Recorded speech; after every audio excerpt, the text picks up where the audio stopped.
has over 20% of its kids living in poverty. In Finland, the number is about 2 or 3%. Norway, maybe 4%. Sweden, maybe 4.5%. Switzerland, 6%, whatever it may be. But here we are. If you're watching on television, what you're seeing is the red line. Here's the United States, well over 20%. Here's the Netherlands in second place. Looks to me like about 7%. This is the future of America.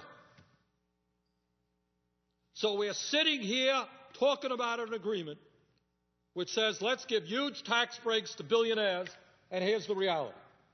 We have a rate of childhood poverty far, far surpassing any other country on earth. And let me tell you something else. I don't know that we have a chart for this, but it is the other half of the equation. What do you think happens when you have millions and millions of kids living in poverty? What do you think happens when you have kids who are dropping out of school when they're 13 or 14? I will tell you what happens, because I talked to a fellow in Vermont who runs one of our jails, and he said that about half the kids who drop out of school end up in the penal system. That's what happens. So the result is the highest rate of childhood poverty in the industrialized world, and then what we end up with is more people behind bars than any other country on earth. You got that?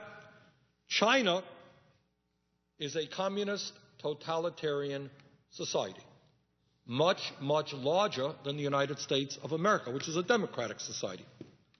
We have more people in jail than China and more people in jail than any other country. So what we end up doing, which seems to me not to be terribly bright, is we end up spending perhaps $50,000 a year keeping people in jail because they dropped out of school, they never found a job, they got hooked up on drugs or whatever, and we pay to put them in jail rather than investing in child care, in education, in sustaining their families.